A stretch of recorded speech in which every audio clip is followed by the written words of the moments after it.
الحمد لله نحمده ونستعينه ونستغفره ونؤمن به ونتوكل عليه ونعوذ بالله من شرور أنفسنا ومن سيئات أعمالنا من يهده الله فلا مضل له ومن يضلله فلا هادي له وأشهد أن لا إله إلا الله وأشهد أن محمدًا عبده ورسوله يا أيها الذين آمنوا اتقوا الله حق تقاته ولا تموتن إلا وأنتم مسلمون يا أيها الناس اتقوا ربكم الذي خلقكم من نفس واحدة وخلق منها زوجها وبث منهما رجالا كثيرا ونساء واتقوا الله الذي تساءلون به والأرحام إن الله كان عليكم رقيبا يا أيها الذين آمنوا اتقوا الله وقولوا قولا سديدا يصلح لكم أعمالكم ويغفر لكم ذنوبكم ومن يطع الله ورسوله فقد فاز فوزا عظيما أما بعد فإن خير الحديث كتاب الله وخير الهدي هدي محمد صلى الله عليه وسلم وشر الأمور محدثاتها وكل محدثة بدعة وكل بدعة ضلالة وكل ضلالة في النار فأعوذ بالله السميع العليم من الشيطان الرجيم من همزه ونفخه ونفسه بسم الله الرحمن الرحيم قاف والقرآن المجيد بل عجبوا أن جاءهم منذر منهم فقال الكافرون هذا شيء عجيب أإذا متنا وكنا ترابا ذلك رجع بعيد قد علمنا ما تنقص الأرض منهم وعندنا كتاب حفيظ وقال عز وجل وقالوا ما لهذا الرسول يأكل الطعام ويمشي في الأسواق وقال في موضع آخر ليس عليكم جناح أن تبتغوا فضلا من ربكم حاضرین جمعہ اور پردہ نشین خواتین اسلام، خطبہ مسنونہ کے بعد میں نے آپ لوگوں کے روبرو دو مختلف سورتوں کی دو مختلف آیتیں تلاوت فرمائی ہیں۔ سورۃ الفرقان کی اس آیت میں اللہ تبارک و تعالیٰ نے مشرکین مکہ کے اس قول کو نقل کیا کہ انہوں نے کہا وَقَالُوا مَا لِهَذَا الرَّسُولِ يَأْكُلُ الطَّعَامَ وَيَمْشِي فِي الْأَسْوَاقِ، یہ کیسا رسول ہے جو ہماری طرح کھاتا ہے، ہماری طرح ضروریات زندگی کے لیے بازار جایا کرتا ہے۔ یعنی مشرکین مکہ اعتراض کرتے تھے رسول جو بھی آئے، نبی جو بھی آئے، پیغمبر جو بھی بنایا جائے وہ انسان نہیں ہونا چاہیے، وہ ایک نبی ہو، ایک فرشتہ ہونا چاہیے۔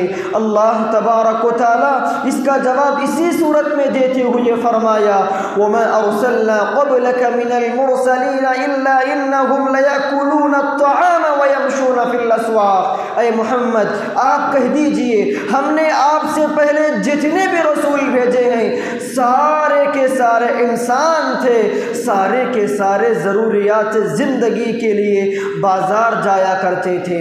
محترم سامعین، دوسری آیت میں اللہ نے کہا لیس علیکم جناح ان تبتغوا فضلا من ربکم، تمہارے لیے اس میں کوئی حرج نہیں، تم ضروریات زندگی کے لیے اللہ کے فضل کو تلاش کرنے کے لیے نکل جاؤ، ضرورت زندگی کے لیے بازار جایا کرو۔ محترم سامعین، اسلام آنے کے بعد صحابہ کرام رضی اللہ عنہ بازاروں کو جانے کے لیے گناہ سمجھتے تھے، کیونکہ مدینے میں 3 مشہور بازار تھے، عکاظ، مجنہ، ذی المجاز۔ ان بازاروں میں کیا ہوتا تھا؟ ان بازاروں میں دھوکہ ہوتا تھا، ان بازاروں میں ڈاکہ زنی ہوتی تھی، ان بازاروں میں حلال و حرام کی تمیز نہیں ہوتی تھی، اس لیے صحابہ کرام رضی اللہ عنہ اسلام آنے کے بعد ان بازاروں میں جانے کو گناہ سمجھتے تھے۔ اللہ فوراً کہا لیس علیکم جناح ان تبتغوا فضلا من ربکم، تمہارے لیے اس میں کوئی حرج نہیں، تم ضروریات زندگی کے لیے بازار جایا کرو، محنت کیا کرو۔ میں محترم سامعین، اگر کوئی انسان بازار جاتا ہے، محنت کرتا ہے، کوشش کرتا ہے، محنت کے ساتھ کماتا ہے، شریعت کہتی ہے کہ اس کے حق میں ثواب کا باعث ہے۔ میرے بھائیوں، اسی لیے آپ دیکھیں گے امام بخاری رحمۃ اللہ علیہ نے اپنی صحیح بخاری میں ایک باب باندھا ہے، باب ما جاء ذکر فی السوق، یعنی وہ احادیث جو بازار کے متعلق ہے۔ میرے بھائیوں، نبی کریم صلی اللہ علیہ وسلم اور صحابہ کرام رضی اللہ عنہ غربت کے ڈر سے، فقیری کے ڈر سے بازار جاتے تھے، محنت کیا کرتے تھے، کوشش کیا کرتے تھے۔ اسلام اپنے ماننے والوں کو محنت کرنے کی تعلیم دیتا ہے۔ ایک جگہ بیٹھ جانا، خامخواہ دوسروں کے سامنے اپنا ہاتھ پھیلانا، بھکاری بن کے زندگی گزارنا، یہ اللہ کو ناپسند ہے۔ محنت کرنا ہے۔ اللہ کو کون سے لوگ پسند ہے؟ ایک صحابی اللہ کے نبی کے پاس آتے ہیں، کہتے ہیں اے اللہ کے نبی، اس دنیا میں سب سے بہترین کون سی کمائی ہے؟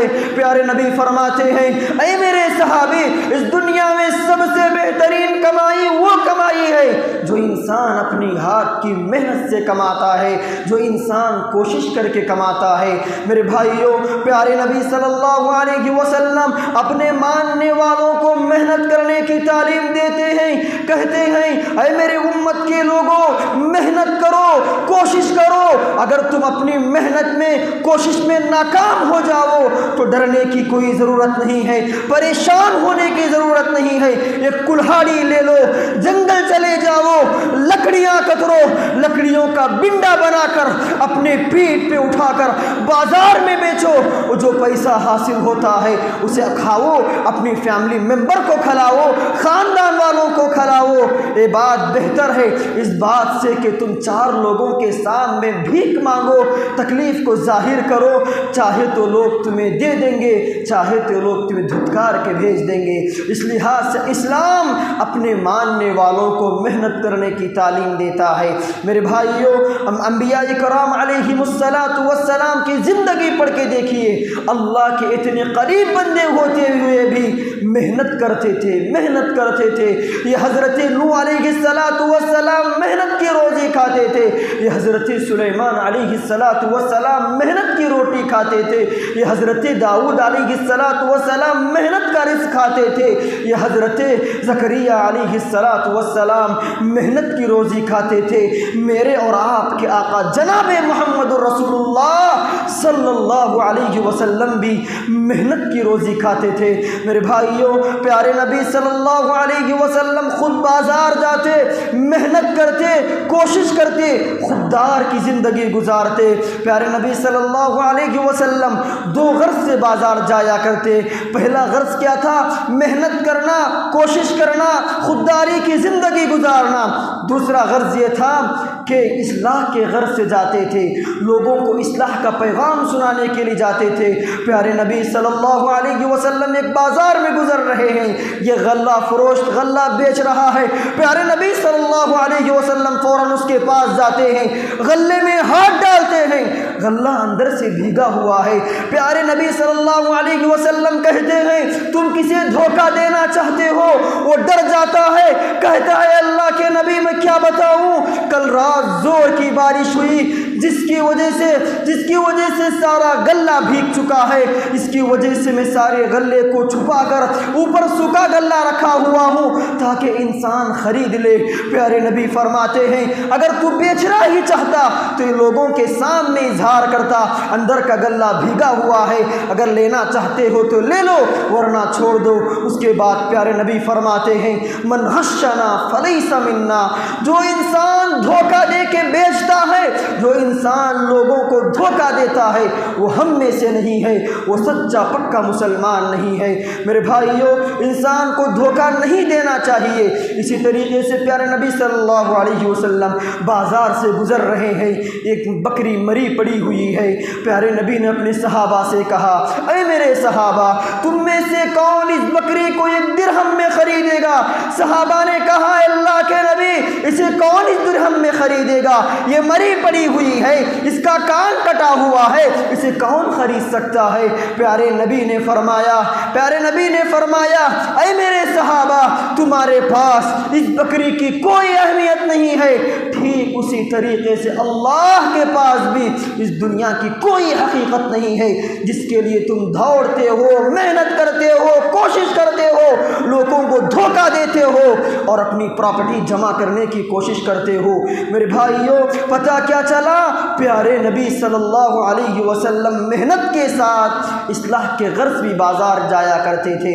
میرے بھائیوں، صحابہ کی زندگی پڑھ کے دیکھو کتنی محنت کیا کرتے تھے۔ یہ حضرت ابو بکر رضی اللہ عنہ منظر خلافت سے آنے سے پہلے بڑے بڑے بازار جاتے، اتنی محنت کرتے، جتنا مال حاصل ہوتا سارا مال اللہ کے لیے وقف کر دیتے۔ یہ حضرت عمر رضی اللہ عنہ کی زندگی پڑھ کے دیکھو، اتنی محنت کرتے کہ ان سے پیارے نبی کی کئی احادیث ان سے چھوٹ جاتی تھی۔ ایک مرتبہ حضرت ابو موسیٰ الاشعری رضی اللہ عنہ حضرت عمر رضی اللہ عنہ کے گھر پہ آتے ہیں، دروازے کو دستک دیتے ہیں، کوئی اجازت نہیں ملتی، پھر دوبارہ دستک دیتے ہیں، کوئی اجازت نہیں ملتی، تیسری مرتبہ دستک دیتے ہیں، اجازت نہیں ملتی، لوٹ جاتے ہیں۔ حضرت عمر رضی اللہ عنہ باہر آتے ہیں، ابو موسیٰ الاشعری کو بلاتے ہیں، کہتے ہیں، ابو موسیٰ، تمہیں کس نے جانے کی اجازت دی؟ انہوں نے پیارے نبی کی حدیث کو بیان کیا۔ پیارے نبی نے کہا کہ کسی انسان کے گھر کو جاتے ہو 3 مرتبہ اجازت طلب کرنا، اجازت ملتی ہو تو اندر آ جانا ورنہ لوٹ جانا۔ حضرت عمر رضی اللہ عنہ پریشان ہو جاتے ہیں، کہتے ہیں، میں نے آج تک اس حدیث کو نہیں سنا ہے، اے ابو موسیٰ گواہ پیش کرو ورنہ میں تمہیں سزا دوں گا۔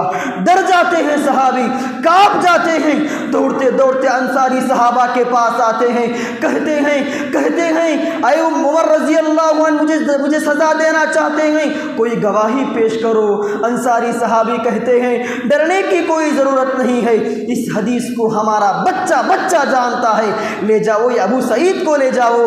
ابو سعید آتے ہیں اور گواہی پیش کرتے ہیں، ہاں یہ پیارے نبی کی حدیث ہے۔ اس وقت حضرت عمر کہتے ہیں، ہاں سچ بات یہ ہے، ہم اتنی محنت کرتے ہیں، اتنی کوشش کرتے ہیں، خودداری کی زندگی گزارنے کے لیے اتنی محنت کرتے ہیں کہ پیارے نبی کی کئی احادیث ہم سے چھوٹ جاتے ہیں۔ اللہ اکبر، اتنی محنت کرتے تھے صحابہ کرام رضی اللہ عنہ۔ میرے بھائیو، حضرت عمر کیا پیغام دیتے ہیں؟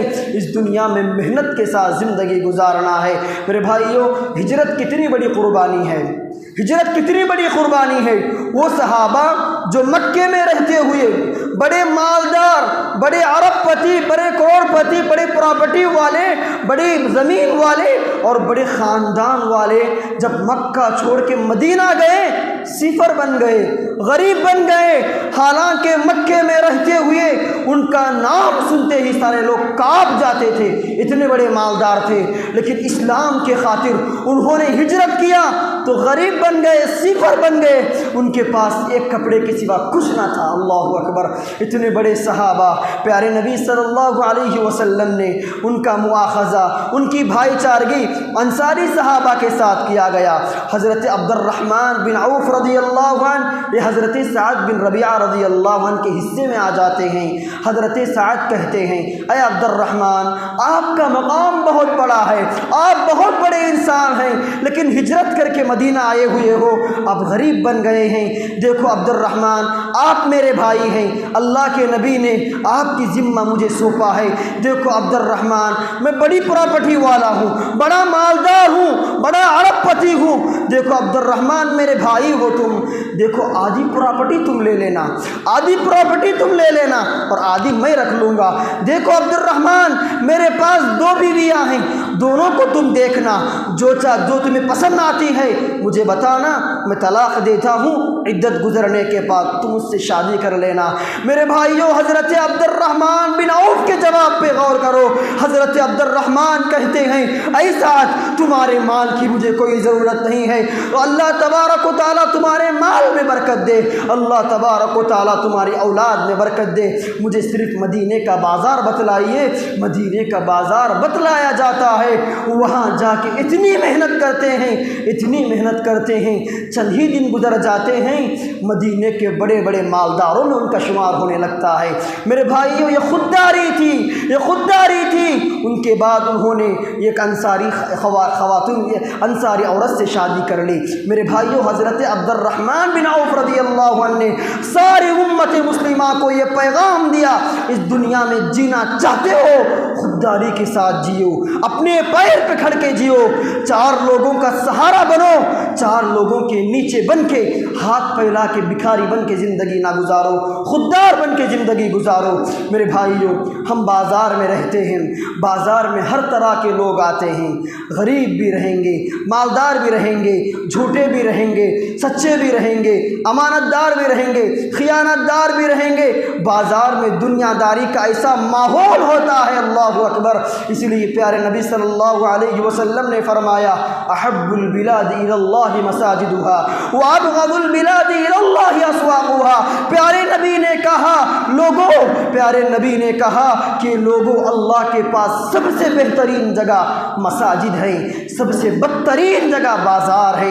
پیارے نبی صلی اللہ علیہ وسلم نے اپنے صحابی کو نصیحت کرتے ہوئے فرماتے ہیں اے میرے صحابی، جب بازار میں داخل ہونا چاہتے ہو تو سب سے آخر میں داخل ہونے والے بننا، جب نکلنا چاہتے ہو تو سب سے پہلے نکلنا، کیونکہ وہاں شیطان اپنا جھنڈا گاڑتا ہے، اپنا جھنڈا گاڑتا ہے، لوگوں کو منکرات پہ ابھارتا ہے، لوگوں کو برائیوں پہ ابھارتا ہے، لوگوں کو فحاشی پہ ابھارتا ہے، لوگوں کو جہنم کی طرف بلاتا ہے۔ میرے بھائیوں، بازار میں اتنے فتنے ہوتے ہیں، انسان کو بچنا رہ چاہیے۔ میرے بھائیوں، یاد رکھیے، جب بازار کی بات آتی ہے تو ہم سب کو بازار کے بارے میں اسلام بہت ساری تعلیمات سے نوازتا ہے، اس کو مجھے اور آپ کو جاننا نہایت ہی ضروری ہے، کیونکہ بہت سارے لوگ لا علمی کی وجہ سے تجارت کر دیتے ہیں، حلال و حرام میں تمیز نہیں کر دیتے، کیونکہ انہیں پتہ نہیں ہے، جس کی وجہ سے حلال و حرام میں تمیز نہیں، ایسے ہی کما دیتے ہیں۔ اس لحاظ سے سب سے پہلی چیز یہ ہے، پیارے نبی نے فرمایا کہ انسان کو چاہیے کہ وہ اپنا جائزہ لینا کہ وہ کون سی تجارت کر رہا ہے، کیا میری تجارت اسلام کے خلاف تو نہیں ہے، کیا میری تجارت سے میرا رب راضی ہے کہ نہیں، کیا میری تجارت میرے نبی کو ناراض کر رہی ہے، کیا اس کا جائزہ لینا چاہیے۔ پیارے نبی نے فرمایا ان اللہ قد حرم بیع الخمر والخنزیر والاصنام، پیارے نبی نے فرمایا والمیتہ، یعنی پیارے نبی نے اس حدیث میں فرمایا 4 طرح کی تجارت حرام ہے، 4 طرح کی تجارت حرام ہے۔ سب سے پہلی تجارت یہ ہے کہ شراب کی بے کرنا حرام ہے، شراب بیچنا حرام ہے۔ پیارے نبی نے ایک حدیث میں 10 لوگوں پر لعنت بھیجی ہے، شراب بیچنے والا، شراب بنانے والا، شراب اٹھانے والا، شراب فروخت کرنے والا، جتنے لوگوں بھی شراب کے کام میں مدد کرتے ہیں سب پر اللہ کی لعنت ہے۔ میرے بھائیوں، یاد رکھیے، انگور کی تجارت کرنا اسلام میں بالکل جائز ہے، انگور کی تجارت کرنا بالکل جائز ہے، لیکن آپ کو پتہ ہے کہ میرا انگور فلاں شراب خانے کو جا رہا ہے، آپ کی تجارت کرنا حرام ہے، حرام ہے۔ اسی طریقے سے پھول کی تجارت کرنا اسلام میں بالکل جائز ہے، لیکن آپ کو پتہ ہے میرا پھول فلاں مندر کو جا رہا ہے، میرا پھول فلاں درگاہ کو جا رہا ہے، آپ کی پھول کی تجارت کرنا حرام ہے، حرام ہے۔ اسی طریقے سے آپ کا کرانہ دکان ہے، آپ نارل کا بزنس کر رہے ہیں، آپ کو پتہ ہے کہ میرا نارل فلاں مندر کو جا رہا ہے، فلاں درگاہ کو جا رہا ہے، آپ کا نارل بیچنا حرام ہے، حرام ہے۔ میرے بھائیوں، اسی طریقے سے مردار کی بے کرنا حرام ہے، مردار کو بیچنا حرام ہے، وہ جانور حرام ہے جو غیر اللہ کے نام پہ ذبح ہوتا ہے، وہ جانور حرام ہے جو آ کر فلاں درگاہ کے پاس ذبح ہوتا ہے، وہ جانور حرام ہے جو فلاں مندر کے پاس ذبح ہوتا ہے، وہ جانور حرام ہے جو اللہ کے نام لیے بغیر ذبح کیا جاتا ہے، وہ جانور بھی حرام ہے جو اسلام کے شریعت کے مطابق ذبح نہیں کیا جاتا، کرنٹ کے ذریعے مارا جاتا ہے، اور یہ تمام جانور حرام ہے۔ اسی طریقے سے میرے بھائیوں خنزیر کی بے کرنا حرام ہے، خنزیر کو بیچنا حرام ہے، خنزیر کا کھانا حرام ہے۔ آپ اگر آٹو ڈرائیور ہیں، آپ کو پتہ ہے کہ میں اپنے آٹو میں خنزیر لے جا رہا ہوں، آپ کو پتہ ہے کہ یہ خنزیر کا گوشت بیچا جا رہا ہے، تو یہ آپ کا آٹو چلانا، آٹو کی اجرت لینا حرام ہے میرے بھائیوں۔ اسی طریقے سے یاد رکھیے بتوں کا بیچنا حرام ہے، بتوں کو فروخت کرنا حرام ہے۔ آپ کی زمین ہے، آپ کی زمین میں آپ وہاں کی مٹی تجارت کر رہے ہیں، مٹی کو بیچ رہے ہیں، آپ کو پتہ ہے کہ میری مٹی فلاں بت بنانے کے لیے جا رہی ہے، لوگ میری مٹی سے بت بناتے ہیں، تو آپ کا مٹی بیچنا بالکل حرام ہے، بالکل حرام ہے میرے بھائیوں۔ یاد رکھیے دوسری اہم تعلیم یہ ہے کہ انسان کی شریعت کہتی ہے تجارت کرتے ہوئے سچائی کو اپنانا چاہیے، سچائی کو اپنانا چاہیے۔ لینے والا بھی سچائی کو اپناتا ہے، بیچنے والا بھی سچائی کو اپناتا ہے، تو کیا ہوگا؟ پیارے نبی صلی اللہ علیہ وسلم نے فرمایا فَإِن صَدَقَا وَبَيَّنَا بُورِكَ لَهُمَا فِي بَيْعِهِمَا۔ لینے والا بھی سچ بولتا ہے، دینے والا بھی سچ بولتا ہے۔ دیکھو بھائی چیز ایسی ہے، چیز میں فلاں عیب ہے، اگر آپ لینا چاہتے ہو تو لے لو ورنہ چھوڑ دو، اور دینے اور خریدنے والا بھی قیمت اچھی طریقے سے ادا کرتا ہے، مکمل ادا کرتا ہے۔ بُورِكَ لَهُمَا فِي بَيْعِهِمَا، اللہ تبارک و تعالیٰ ان کی زندگیوں میں برکت ڈال دیتا ہے۔ وَإِن كَذَبَ وَكَتَمَ بُحِقَتْ لَهُمَا فِي بَيْعِهِمَا، اگر لینے والا، فروخت کرنے والا تاجر جھوٹ بولتا ہے، عیب کو چھپاتا ہے، بظاہر چیز کی تعریف کر دیتا ہے، اور خریدنے والا بھی چیز کو ایسے ہی خریدتا ہے، مکمل رقم عطا نہیں کرتا، تو اللہ تبارک و تعالیٰ ان کی زندگیوں میں سے برکت کو ختم کر دیتا ہے۔ میرے بھائیوں ایک بات کو واضح کرنا مناسب سمجھتا ہوں کہ برکت اور کثرت میں بہت فرق ہے۔ آج بہت سارے لوگ برکت اور کثرت میں فرق نہیں کرتے۔ برکت کا مطلب یہ ہے چیز چھوٹی ہوتی ہے لیکن سارے فیملی کے لیے کافی ہو جاتی۔ کثرت کا مطلب یہ ہے بظاہر تو بہت ساری ہوتی ہے لیکن ساری فیملی کے لیے کافی نہیں ہوتی۔ مثال کے طور پر کوئی انسان ہے، اس کی تنخواہ 15,000 ہے، 20,000 ہے، لیکن زندگی میں برکت ہے، تو اللہ تبارک و تعالیٰ اتنی برکت ڈال دیتا ہے کہ اس کی 15-20,000 ساری فیملی کے لیے کافی ہو جاتے ہیں اور کچھ بچ بھی جاتے ہیں۔ لیکن کثرت کا مطلب یہ ہے جس کی زندگی میں برکت نہیں ہے، اس کی تنخواہ 2 لاکھ روپے ہوگی، 3 لاکھ روپے ہوگی، لیکن زندگی میں برکت ہی نہیں ہے، مہینہ ختم بھی نہیں ہوتا، سارے پیسے ختم ہو جاتے ہیں اور کچھ قرض بھی لے لیتا ہے۔ اللہ اکبر، یہ ہے کثرت۔ اس لحاظ سے انسان کو چاہیے اگر سچائی کو اپنائے گا تو زندگی میں برکت آئے گی، تنخواہ چاہے 15,000 ہو 20,000 ہو، زندگی میں سکون آئے گا۔ اگر ہماری زندگی میں کثرت ہونا چاہتے ہو، جھوٹی تجارت کرتے ہو، تو بظاہر مال بہت آئے گا، گھر میں بیمار ہو جائیں گے، سارا مال ہسپتال کے حوالے کر کے آؤ گے۔ اس لحاظ سے انسان کو سچائی کو اپنانا چاہیے۔ پیارے نبی نے فرمایا سچائی کو اپناؤ گے تو کیا ہوگا؟ التاجر الصدوق الامین مع النبیین والصدیقین والشہداء۔ پیارے نبی نے فرمایا اگر کوئی انسان، کوئی تاجر تجارت کرتے ہوئے سچائی کو اپناتا ہے تو اللہ تبارک و تعالیٰ کل قیامت کے دن اتنا بڑا بدلہ دے گا، کل انہیں قیامت کے دن انبیاء کی صحبت حاصل ہوگی، نبیوں کی صحبت حاصل ہوگی، شہداء کی صحبت حاصل ہوگی، صلحاء کی صحبت حاصل ہوگی۔ اللہ اکبر، کتنا بڑا مقام ہے میرے بھائیوں۔ اگر آپ سچائی کو اپناتے ہیں، بظاہر دنیا میں کچھ تکلیفیں آتی ہیں، بظاہر دنیا میں کچھ پریشانیاں آتی ہیں، لیکن دنیا تو گزر جاتی ہے، لیکن آخرت میں بہت بڑا مقام ملنے والا ہے، انبیاء کی، پیارے نبی کی صحبت ملنے والی ہے۔ اس لحاظ سے سچائی کو اپنانا چاہیے میرے بھائیوں۔ اسی طریقے سے ایک حدیث میں پیارے نبی نے فرمایا ثلاثة لا يكلمهم الله يوم القيامة ولا يزكيهم۔ 3 آدمی ایسے ہیں جنہیں کل قیامت کے دن اللہ تبارک و تعالی نظر کرم سے نہیں دیکھے گا اور بات بھی نہیں کرے گا۔ راوی حدیث حضرت ابو ذر رضی اللہ عنہ کہتے ہیں، اللہ کے نبی وہ بدبخت انسان کون ہے؟ پیارے نبی نے فرمایا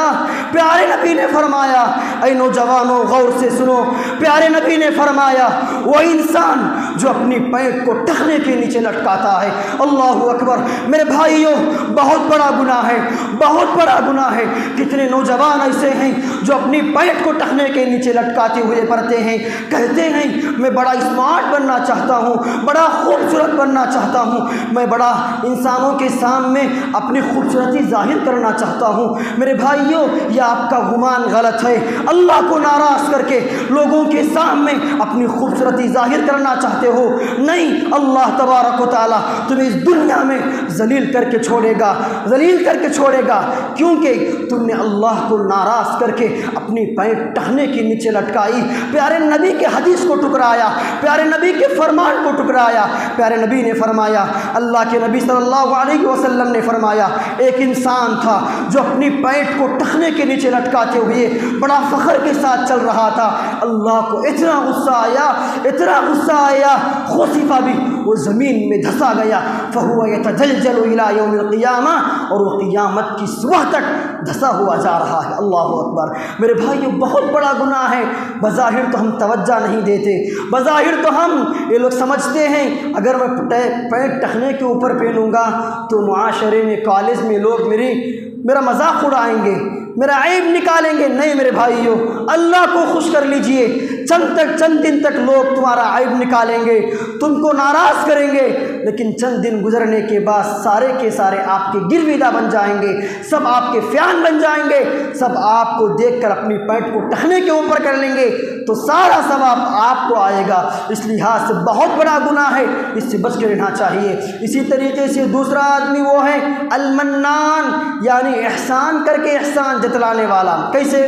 ایک انسان غریب تھا، بڑا لاچار تھا، آپ نے اس کی مدد کر دی، پیسے دے دیا، مدد کر دی، اس کے بعد وہ انسان کی اولاد بڑی ہو گئی، وہ بڑا مالدار بن گیا، بڑے گھر میں رہنے لگا۔ آپ جا کر کہنے لگے فلاں ایام میں آپ غریب تھے، آپ لاچار تھے، میں نے آپ کی مدد کی۔ اس طرح احسان جتلانے والے کو کل قیامت کے دن اللہ تبارک و تعالیٰ ساری امتوں کے سامنے نظر کرم سے نہیں دیکھے گا اور نہ بات بھی نہیں کرے گا۔ یہ بہت بڑی محرومی ہے میرے بھائیوں۔ تیسرا آدمی وہ ہے جو تجارت کرتے ہوئے جھوٹ کو اپناتا ہے، تجارت کرتے ہوئے جھوٹی قسمیں کھاتا ہے۔ کیسے؟ چیز ہے 50 روپے کی، کہتا ہے کہ بھائی یہ چیز 100 روپے کی ہے، اور کہتا ہے اللہ کی قسم یہ چیز مجھے 90 روپے میں ملی ہے، میں آپ کو 100 روپے میں دے رہا ہوں۔ کتنا واضح جھوٹ اپناتا ہے کہ چیز 50 روپے کی ہے لیکن کہتا ہے 100 روپے، لیکن پھر قسم کھاتا ہے کہ مجھے 90 روپے میں ملی ہے، میں آپ کو 100 روپے میں دے رہا ہوں۔ اس طرح جھوٹی قسمیں کھانے والے کو بھی کل قیامت کے دن اللہ تبارک و تعالیٰ نظر کرم سے نہیں دیکھے گا، اسے بات بھی نہیں کرے گا۔ یہ بہت بڑی محرومی ہے میرے بھائیوں۔ اسی طریقے سے ایک اور تعلیم یہ ہے کہ انسان کو تجارت کرتے ہوئے کسی کو ڈنڈی نہیں مارنا چاہیے، کسی کو دھوکہ نہیں دینا چاہیے۔ اللہ نے کہا ویل للمطففین الذین اذا اکتالوا علی الناس یستوفون، اللہ نے کہا ویل ہو، بربادی ہو ان تاجروں کے لیے جو آ کر پیسہ لیتے ہیں تو مکمل لیتے ہیں، دیتے ہوئے ڈنڈی مار کے دیتے ہیں، کم کر کے دیتے ہیں۔ اللہ اکبر! میرے بھائیوں، مفسرین یہاں ایک نقطہ بیان کرتے ہیں۔ کیا نقطہ؟ اللہ تبارک و تعالیٰ نے اس دنیا میں بہت سارے اقوام کو ہلاک کیا، قوم سمود کو ہلاک کیا، قوم عاد کو ہلاک کیا، قوم نوح کو ہلاک کیا، تمام اقوام کو ایک عذاب کے ذریعے ہلاک کیا، لیکن قوم شعیب کو اللہ نے بیک وقت تین عذابات سے ذریعے ہلاک کیا۔ صعقہ، رجفہ، عذاب علیم۔ صعقہ کہتے ہیں زلزلے کو، رجفہ کہتے ہیں تیز تن آندھی کو، عذاب علیم دردناک عذاب کو۔ بیک وقت تین عذابات۔ ان کا کیا جرم تھا؟ بڑا جرم نہیں، زنا نہیں کرتے تھے، بڑے بڑے جرم نہیں کرتے تھے، ان کے 2 جرم تھے۔ پہلا جرم کیا تھا؟ اللہ کے ساتھ شرک کرتے تھے۔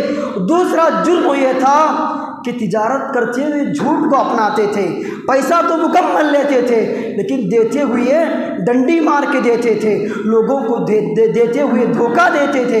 اللہ نے انہیں 3 عذابات کے ذریعے ہلاک کیا۔ اللہ نے مسلسل ان پر 7 دن تک سخت گرمی بھیجی، وہ لوگ پریشان ہو گئے۔ اس کے بعد ایک بادل آیا، خوش ہو گئے کہ بارش ہونے والی ہے، سارے لوگ جا کر اس کے نیچے کھڑ گئے۔ اس کے بعد اللہ تبارک و تعالیٰ نے آسمان سے آگ کی بارش نازل کی اور انہیں تباہ و تاراج کر کے چھوڑ دیا۔ کیا وجہ تھی؟ سب سے بنیادی وجہ یہ آ کر لوگوں کو دھوکہ دیا کرتے تھے۔ میرے بھائیو، بہت بڑا گناہ ہے تجارت میں لوگوں کو دھوکہ دینا، بہت بڑا گناہ ہے، اس سے بچ کر رہنا چاہیے۔ اسی طریقے سے اسلام ایک اور تعلیم یہ بھی دیتا ہے کہ تجارت کرتے ہوئے اپنی بھائی کی تجارت نہیں کرنا چاہیے۔ مثال کے طور پر میرا دکان ہے، میرے دکان کے بازو کسی اور کا دکان ہے، تو کوئی بائر، کوئی خریدنے والا مشتری اس کی دکان کو آ رہا ہے، مجھے اجازت نہیں کہ اس کو اپنی طرف بلاؤں، یہ حرام ہے، کیونکہ اس کا اختیار ہو، جہاں چاہے جا سکتا ہے، آپ کو اجازت نہیں کہ اپنی دکان پہ بلائے۔ اسی طریقے سے میرے بھائیوں، ایک اور اہم تعلیم یہ ہے، ایک تاجر کا تعلق مسجد سے بڑا گہرا ہونا چاہیے۔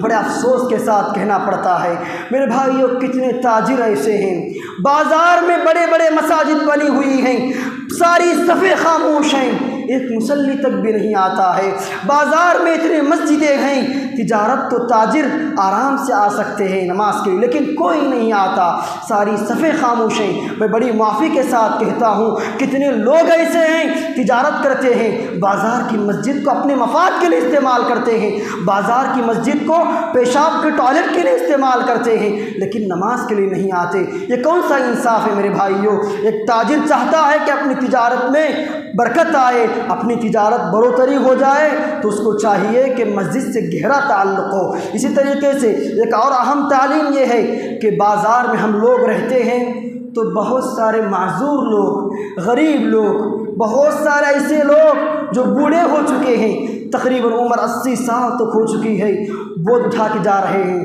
بڑی تکلیف سے جا رہے ہیں۔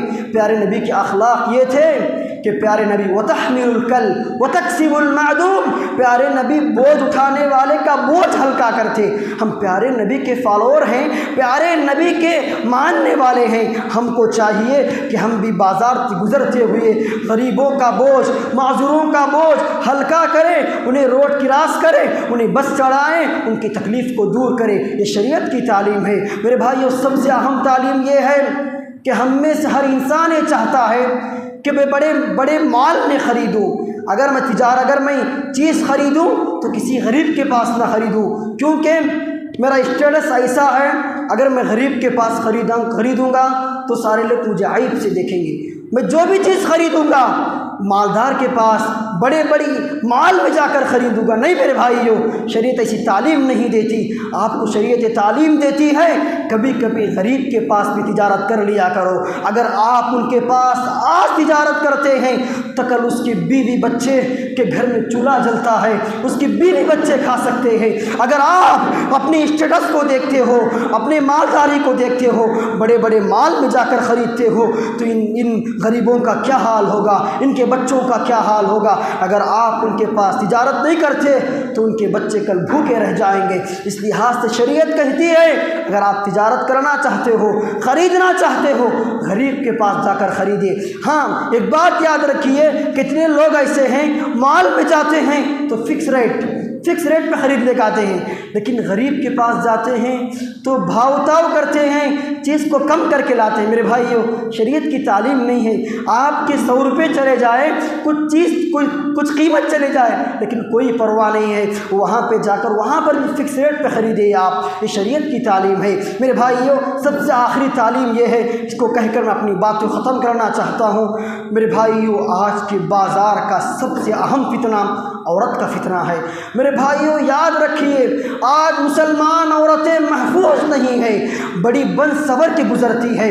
اسلام مرد کو بھی اجازت دیتا ہے وہ بازار جا سکتا ہے، عورت کو بھی اجازت دیتا ہے وہ بازار جا سکتی ہے، لیکن شریعت کہتی ہے کہ برقع پہن کر بڑے مہذب انداز کے ساتھ، مکمل شریعت کی پابندی کے ساتھ بازار جانا چاہیے۔ کتنی عورتیں ایسی ہیں بڑی بن صبر کے گزرتی ہیں، بڑی بن صبر کے نکلتی ہیں، برقع بھی ایسا، اللہ اکبر، اور اسی طریقے سے خوشبو کا استعمال کرتے ہیں جس کی وجہ سے بازار میں فتنے ہونے لگتی ہیں، اور یہ آ کر عورتیں ہوس پرست کا شکار ہو جاتی ہیں، اللہ اکبر۔ اس کے بعد ہم افسوس کرتے ہیں، کیا اس عورت کا باپ نہیں ہے، کیا اس عورت کا بھائی نہیں ہے، کیا اس عورت کا بیٹا نہیں ہے جو اس عورت کے ساتھ جائے، اس عورت کی خواہش پوری کرے؟ میرے بھائیو، اس لحاظ سے عورت جہاں بھی جاتی ہے اپنے محرم مرد کے ساتھ جانا چاہیے۔ انہی سب تعلیمات کے ساتھ میں اپنی بات کو ختم کرتے ہوئے رب العزت سے دعا گہوں کہ اللہ تبارک و تعالی ہم تمام کو کہی ہوئی باتوں پر عمل کرنے کی توفیق نصیب فرمائے، آمین۔ اے اللہ ہم کو سچا تاجر بنائے، آمین۔ اے اللہ ہمیں نبیوں کی صحبت عطا فرمائے، پیارے نبی کی صحبت عطا فرمائے، اے اللہ ہماری تجارتوں میں فائدہ عطا فرمائے، آمین۔ بارک اللہ لنا ولکم فی القرآن المجید ورفعنا وإياكم بما فيه من الآيات والذکر الحکیم، انہ تعالی جواد کریم ملک من رؤوف رحیم ورب حلیم۔